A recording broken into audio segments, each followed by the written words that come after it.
Assalamualaikum warahmatullahi ta'ala wabarakatuh. Dalam perkembangan agama Islam di Indonesia, terutama dalam ajaran Tarekat Naqsabandiyah, nama Syekh Abdul Wahab Rokan adalah sudah tak asing lagi, terutama di wilayah Sumatera Utara.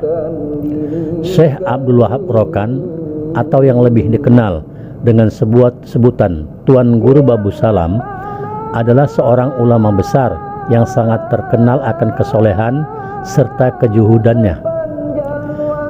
Masyarakat meyakini bahwa beliau adalah sebagai seorang wali Allah. Bahkan dikabarkan bahwa beliaulah yang menjabat sebagai wali kutub pada masanya. Nama lengkapnya adalah Syekh Abdul Wahab Rokan bin Abdul Manap bin Muhammad Yasin bin Maulana Tuanku Haji Abdullah Tambusai. Ayahnya bernama Abdul Manap bin Muhammad Yasin.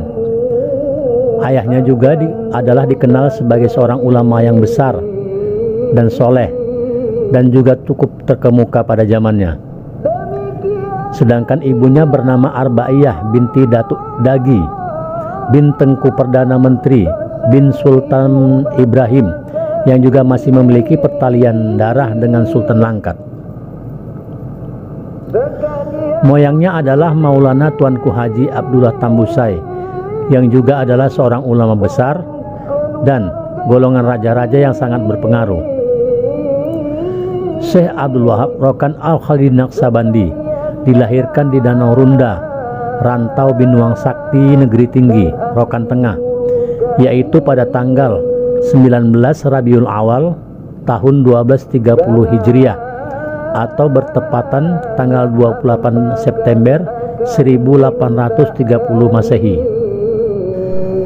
Nama kecilnya adalah Abu Qasim. Abu Qasim sejak kecil telah menunjukkan minatnya belajar di bidang keagamaan. Di kampung kelahirannya, beliau berguru kepada Tuan Baki, kemudian menamatkan Al-Quran dengan Haji Muhammad Soleh, seorang ulama besar yang berasal dari Minangkabau. Selanjutnya, Abu Qasim belajar dengan Maulana Syekh Abdullah Halim serta Syekh Muhammad Soleh Tambusai selama lebih kurang 3 tahun. Abu Qasim diberi gelar oleh gurunya dengan gelar Faqih Muhammad, yaitu orang yang ahli dalam ilmu fikih.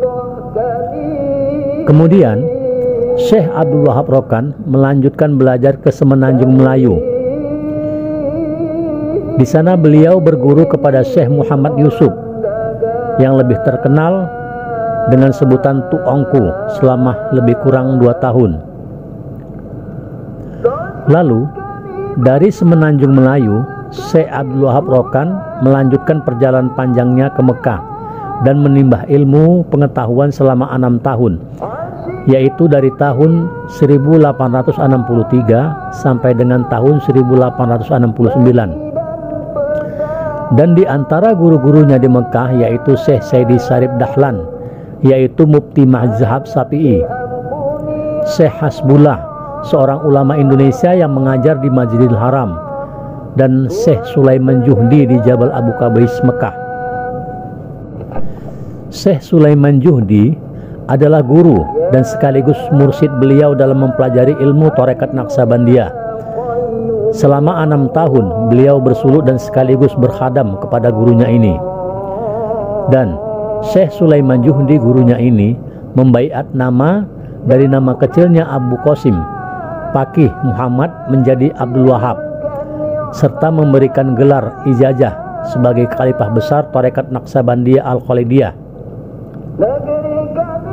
Gurunya Syekh Sulaiman Juhdi juga memberikan ijazah serta mengizinkan untuk mengajarkan ilmu Tarekat Naqsabandiyah, dan juga serta melantiknya untuk mengepalai seluruh Tarekat Naqsabandiyah untuk wilayah Asia.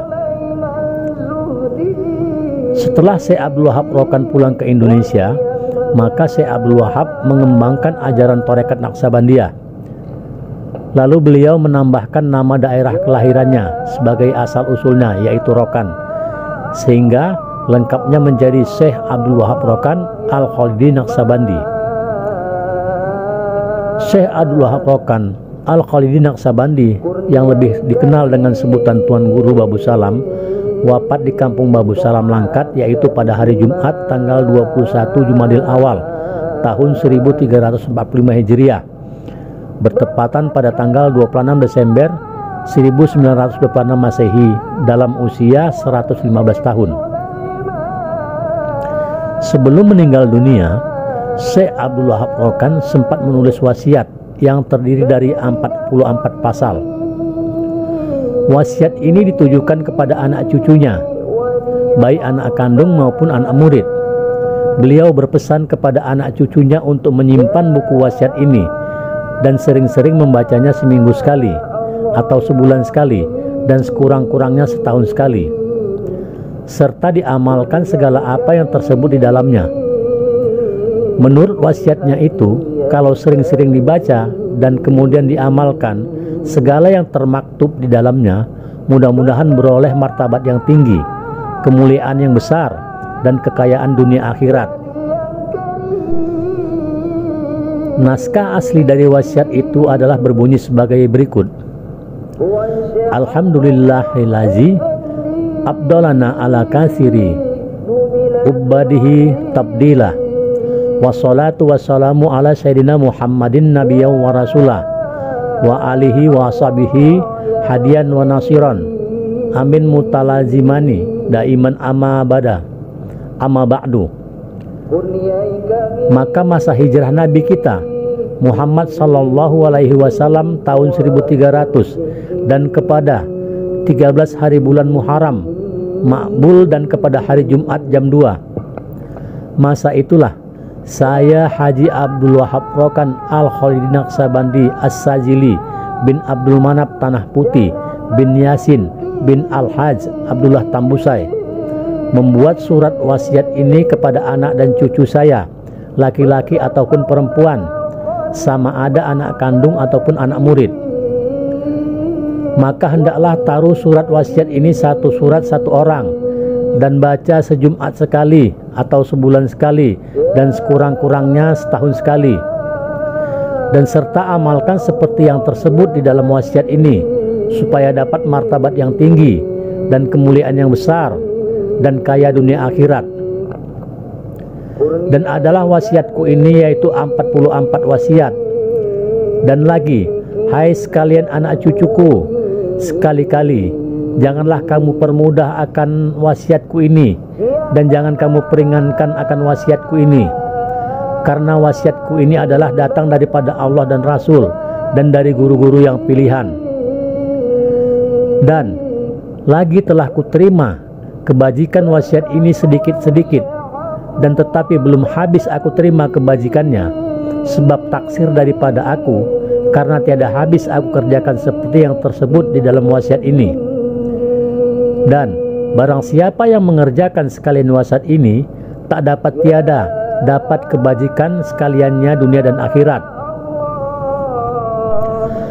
Adapun wasiat yang pertama adalah, hendaklah kamu sekalian masgul dengan menuntut ilmu Quran dan kitab kepada guru-guru yang mursyid, dan rendahkanlah dirimu kepada guru-guru kamu, dan perbuat apa-apa yang disuruhkan, jangan bertangguh-tangguh, dan banyak-banyak bersedekah kepadanya, dan iktikadkan diri kamu itu adalah hambanya.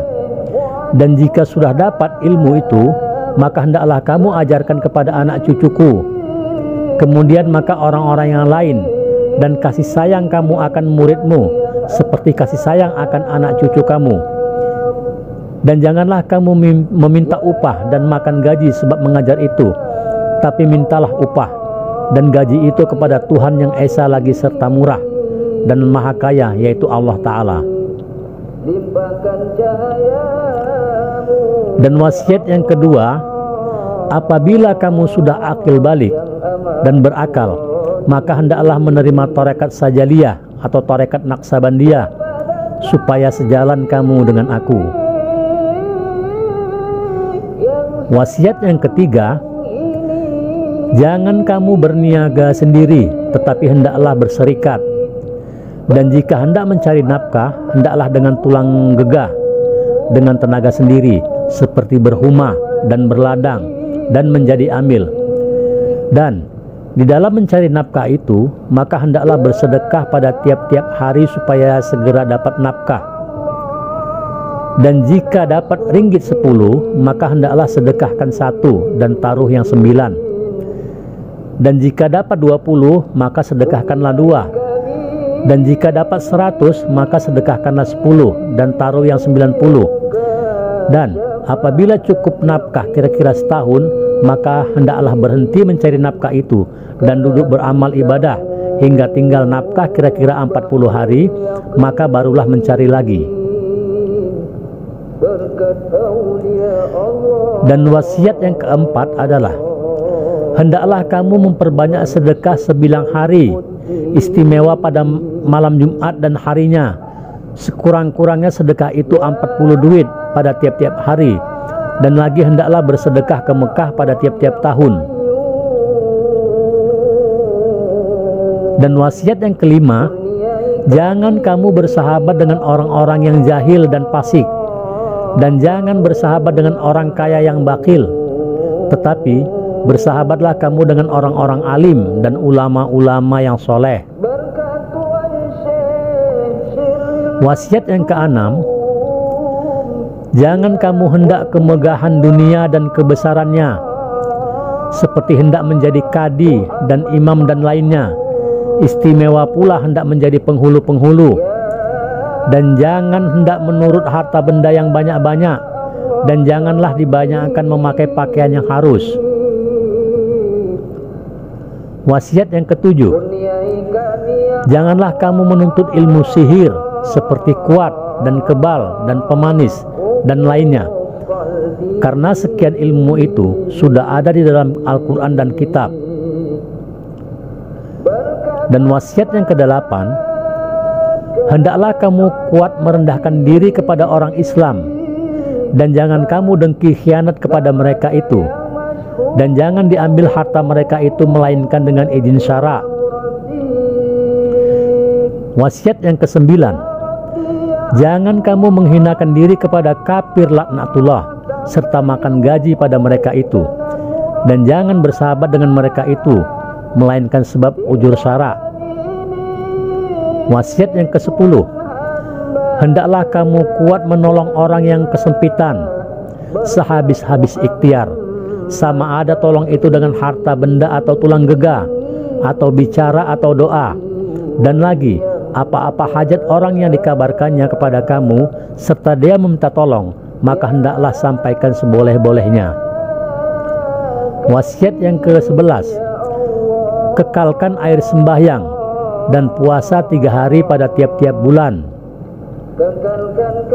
Wasiat yang ke-12, jika ada orang berbuat kebajikan kepada kamu, barang apa kebajikan, maka hendaklah kamu balas akan kebajikan itu. Wasiat yang ke-13, jika orang dengki khianat kepada kamu, telah dipeliharakan Allah kamu daripadanya, maka hendaklah kamu sabar dan jangan dibalas, dan beri nasihat akan dia dengan perkataan lemah lembut, karena mereka itu adalah orang-orang yang bebal. Wasiat yang ke-14, jika kamu hendak beristri, maka jangan dipinang orang tinggi bangsa seperti anak datuk-datuk, dan jangan dipidang anak-anak orang kaya, akan tetapi hendaklah pinang anak orang-orang fakir dan orang-orang yang miskin. Wasiat yang ke-15, jika memakai kamu akan pakaian yang lengkap, maka hendaklah ada di dalamnya pakaian yang buruk, yang aulanya yang buruk itu adalah di sebelah atas. Wasiat yang ke-16, jangan disebut-sebut kecelaan orang, tetapi hendaklah sembunyikan sehabis-habis sembunyi. Wasiat yang ke-17, hendaklah sebut-sebut kebajikan orang dan kemuliaannya. Wasiat yang ke-18, jika datang orang alim dan guru-guru ke dalam negeri yang tempat kamu itu, istimewa pula para khalifah tarekat Naqsabandiyah, maka hendaklah kamu dahulu datang ziarah kepadanya daripada orang-orang lain serta beri sedekah kepadanya. Wasiat yang ke-19, jika pergi kamu kepada suatu negeri atau dusun, dan ada di dalam negeri itu orang alim dan guru-guru, khususnya Khalifah Tarekat Naqsabandiyah, maka hendaklah kamu ziarah kepadanya, kemudian hendaklah membawa sedekah kepadanya. Wasiat yang ke-20, jika hendak pergi orang alim itu daripada tempat kamu itu, atau hendak pergi daripada tempat kamu itu, maka hendaklah kamu ziarah pula serta memberi sedekah supaya dapat kamu rahmat yang besar. Wasiat yang ke-21, sekali-kali jangan kamu kawin dengan janda guru kamu, khususnya guru tarekat, dan tiada mengapa kamu kawin dengan anak guru, tetapi hendaklah bersungguh-sungguh membawa adab kepadanya, serta jangan engkau wati akan dia, melainkan kemudian daripada meminta izin, dan lebihkanlah olehmu akan daripada istrimu yang lain, karena dia adalah anak guru yang hal boleh dilebihkan. Wasiat ke-22, hendaklah segala kamu yang laki-laki beristri berbilang-bilang, dan sekurang-kurangnya 2, dan yang sebaiknya adalah 4. Dan jika istri kamu itu tiada mengikut hukum, maka ceraikan dan carilah yang lain. Wasiat yang ke-23, hendaklah kamu yang perempuan banyak bersabar jika suami kamu beristri berbilang-bilang. Janganlah mengikut seperti kelakuan perempuan yang jahil. Jika suaminya beristri berbilang sangat marahnya, dan jika suaminya berzina maka tiada marah. Wasiat yang ke-24, jika ada anak saudara kamu yang berhutang atau miskin dan sempit nafkahnya, dan kamu lapang nafkah, maka hendaklah kamu beri sedekah sedikit-sedikit seorang supaya kamu. Inilah makna kata orang-orang tua, jika kamu kaya, maka hendaklah bawa sanak saudaramu kaya pula, dan jika kamu senang, maka hendaklah berikan senang kamu itu kepada sanak saudara kamu. Wasiat yang ke-25, mana-mana sanak saudara kamu yang beroleh martabat dan kesenangan, maka hendaklah kamu kuat-kuat mendoakannya, supaya boleh kamu bernaung di bawah martabatnya. Wasiat yang ke-26, hendaklah kasih sayang anak-anak, dan sayang akan fakir miskin, dan hormat akan orang tua-tua. Wasiat yang ke-27, apabila kamu tidur, hendaklah padamkan pelita, jangan dibiarkan terpasang, karena sangat makruh, sebab yang demikian itu adalah kelakuan daripada kafir Yahudi. Wasiat yang ke-28, jika kamu hendak berpergian, maka hendaklah ziarah kepada ibu bapak dan kepada guru-guru dan orang-orang saleh. Minta izin kepada mereka itu, serta minta tolong doakan, dan lagi hendaklah mengeluarkan sedekah supaya dapat lapang. Wasiat yang ke-29, jangan berasah gigi laki-laki dan perempuan, dan jangan bertindik telinga jika perempuan, karena yang demikian itu adalah pekerjaan jahiliyah. Wasiat yang ke-30, jangan kuat kasih akan dunia kecuali hanya sekedar hajat, supaya siapa yang kuat kasih akan dunia, maka banyak susah badannya dan percintaan hatinya dan sempit dadanya. Siapa yang benci akan dunia, maka sentosa badannya dan senang hatinya dan lapang dadanya. Wasiat yang ke-31, hendaklah kasih sayang akan ibu bapa seperti diikut apa kata-katanya, dan membuat kebajikan kepada keduanya sehabis-habis ikhtiar, dan jangan durhaka pada keduanya seperti tiada mengikut perintah keduanya, dan kasar perkataan kepada keduanya, dan tiada terbawa adabnya. Wasiat yang ke-32, jika mati kedua ibu bapak kamu atau salah seorang, maka hendaklah kamu kuat-kuat mendoakannya pada tiap-tiap sembahyang dan ziarah pada kuburnya pada tiap-tiap hari Jumat. Wasiat yang ke-33, Hendaklah kuat membuat kebajikan serta dengan yakin kepada guru-guru dan jangan durhaka kepadanya. Wasiat yang ke-34, hendaklah berkasih-kasihan dengan orang sekampung dan jika kafir sekalipun, dan jangan berbantah-bantah dan berkelahi dengan mereka itu.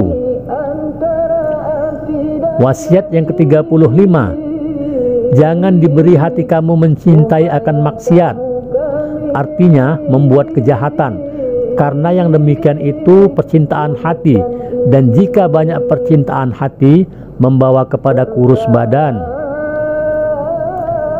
Wasiat yang ke-36, jangan kamu jabatkan tangan kamu kepada apa-apa yang haram, karena yang demikian itu adalah mendatangkan bala.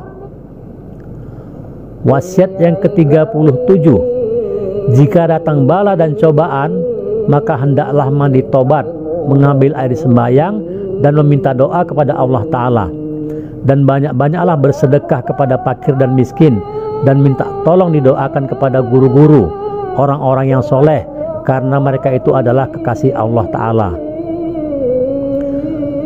Wasiat yang ke-38, apabila hampir bulan Ramadan, maka hendaklah selesaikan pekerjaan dunia, supaya senang beramal ibadah di dalam bulan Ramadan, dan jangan berusaha dan berniaga di dalam bulan Ramadan, tapi hendaklah bersungguh-sungguh beramal dan beribadah dan membuat kebajikan siang dan malam, khususnya bertadarus Quran dan bersuluk.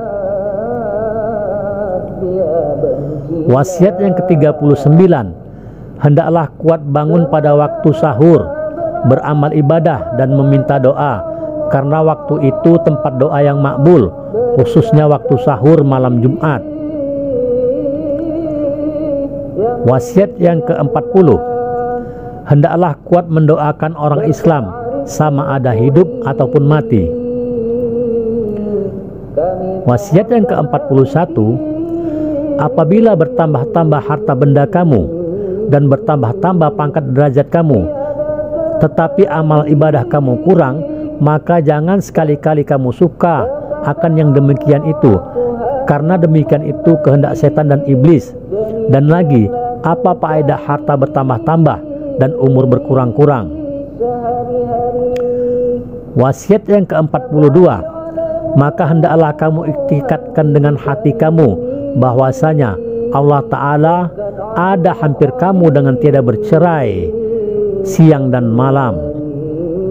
Maka ia melihat apa-apa pekerjaan kamu lahir dan batin, maka janganlah kamu berbuat durhaka kepadanya sedikit jua, karena ia senantiasa melihat juga, tetapi hendaklah senantiasa kamu memohonkan keridoannya lahir dan batin. Dan lazimkan olehmu iktikad ini supaya dapat jannatul azilah, artinya surga yang di atas dunia ini.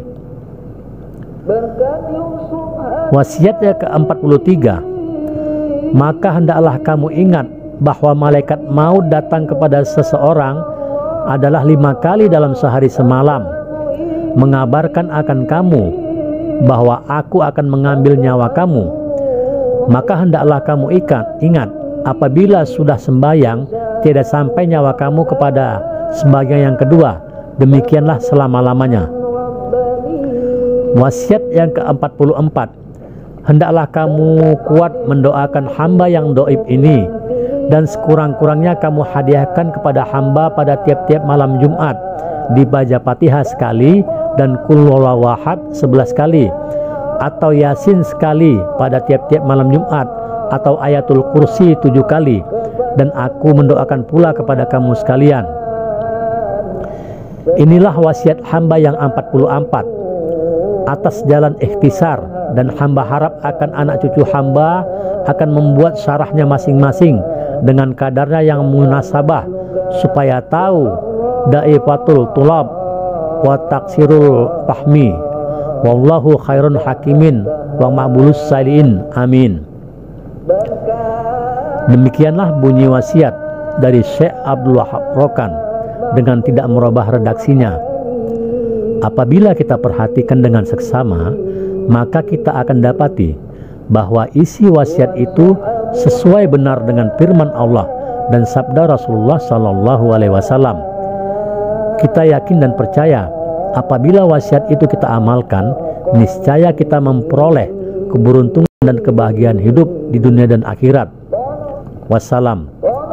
Saya yang membuat video ini adalah Khalifah Haji Haris Mulyono Aljawi, adalah juga merupakan salah seorang murid yang menimbah ilmu tarekat Naqsabandiyah di Babu Salam Langkat, yaitu kepada guru saya yang mulia Syekh Tajuddin Mudawar, yang merupakan cucu kandung dari Syekh Abdul Wahab Rokan sebagai mursyid pengganti dari ayahnya, yaitu Sayyidi Syekh Muhammad Daud Al-Wahab Rokan.